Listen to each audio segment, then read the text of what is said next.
Assalamualaikum warahmatullahi wabarakatuh. Di video kali ini, kita akan membahas mengenai sirot. Apa itu sirot? Sirot yaitu jembatan yang terbentang di atas neraka jahanam yang akan dilewati oleh setiap muslimin ketika menuju surga. Penjelasan lengkapnya, mari kita simak video berikut ini.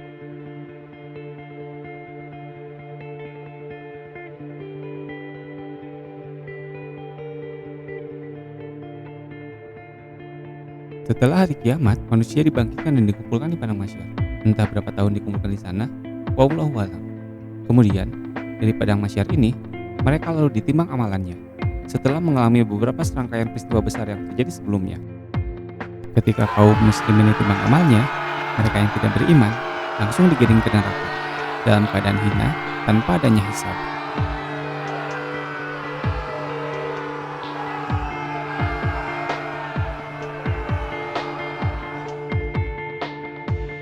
Menyisakan mereka yang beriman saja, baik dari golongan orang soleh ataupun mereka yang punya dosa besar. Mereka golongan yang memiliki iman inilah yang walaupun imannya hanya sebiji jagung, setelah dihisab nanti akan melewati tian ini sebelum masuk surga.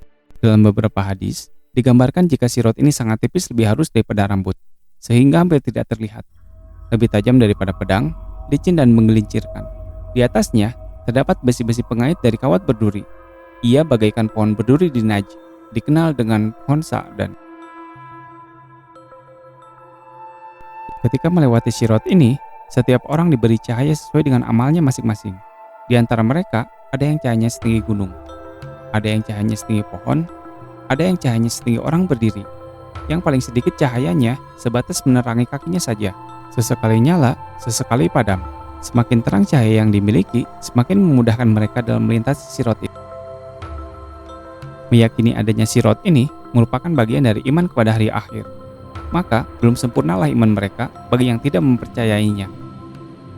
Berhasil tidaknya manusia melintasi sirot ini bukan soal skill, namun lebih kepada amal dan iman yang telah mereka tanam di dunia. Jika yang menjadi ukuran keberhasilan melintasi sirot ini adalah skill berjalan di atas tali, tentu saja yang paling banyak masuk surga adalah pemain akrobat.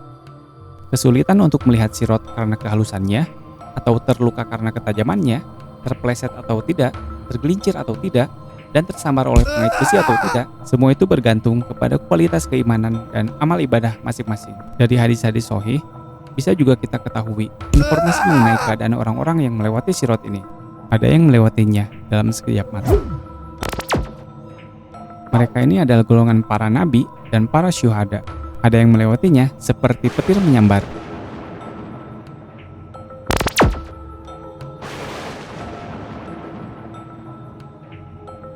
Ada yang melewatinya seperti angin bertiup. Ada yang melewatinya seperti orang berlari kencang. Kecepatan manusia saat melewati sirot yang begitu halus dan tajam tersebut sesuai dengan tingkat kecepatan mereka dalam menyambut dan melaksanakan perintah-perintah Allah ketika mereka di dunia. Ada yang melewatinya hanya dengan bisa merangkak, ada yang dengan bergelantungan, kemudian jatuh. Ada yang berjalan dengan sangat hati-hati, seluruh badannya cabik-cabik duri. Namun pada akhirnya, atas izin Allah, dia pun selamat. Ada yang dari awal bersusah-susah berjalan. Belum sampai ke tengah, sudah terjatuh tersambar besi berduri.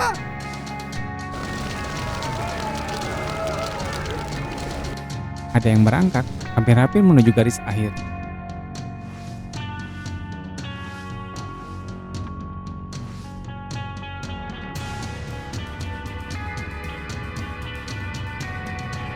Namun tiba-tiba, pengait dari dasar neraka menyambarnya.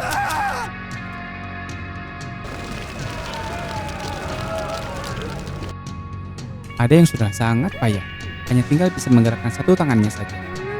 Dia pun menyangka akan terperosok ke dalam neraka.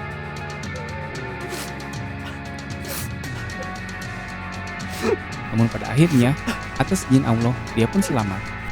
Quran Surat Al-Hadid ayat 14 menceritakan nasib orang munafik ketika melintasi sirot.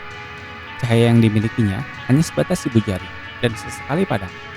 Kemudian, dia memanggil seorang mukmin untuk membagi cahayanya. Bukankah kami dahulu ketika di dunia ada bersama kamu?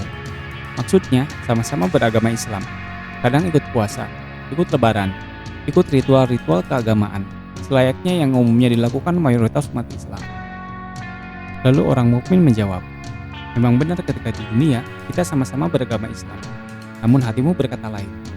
Kamu lebih condong memusuhinya, mengharapkan kami orang-orang mukmin hancur, benci kepada apa yang Allah turunkan, alergi kepada syariat yang dibawa Nabi kami, tidak yakin akan adanya akhirat dan hari pembalasan. Kamu memang bersama kami di dunia, tapi hanya tubuhmu saja, sementara jiwamu tidak. Orang mukmin pun berlalu bersama cahayanya. Tinggallah si munafik bersama cahaya yang hanya seujung jari, lalu padam.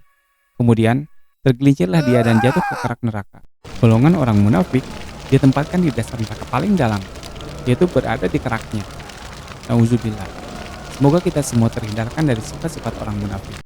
Ada suatu amalan yang ketika amalan tersebut kita jadikan kebiasaan, wasilahnya akan membuat kita bercahaya terang di hari ketika kita melewati sirat ini, yaitu membaca surat Al-Kahfi setiap malam Jumat atau di hari Jumatnya. Barang siapa membaca surat Al-Kahfi pada malam Jumat, maka dipancarkan cahaya untuknya sejauh antara dirinya, dia, dan Baitul Atiq. Sunan Ad-Darimi nomor 3273. Juga diriwayatkan oleh An-Nasai dan Al-Hakim. Setelah mengetahui dahsyatnya hari ketika kita melewati titian neraka jahanam ini, bisa dijadikan sebuah renungan. Apakah kita masih merasa aman-aman saja dengan nasib kita nanti di sana? Padahal, amalan kita selama hidup ini masih dirasa sangat minim, dan kadang masih sering terjerumus dalam kemaksiatan. Saya Adi Apriyadi undur diri. Sampai jumpa pada video pembahasan selanjutnya.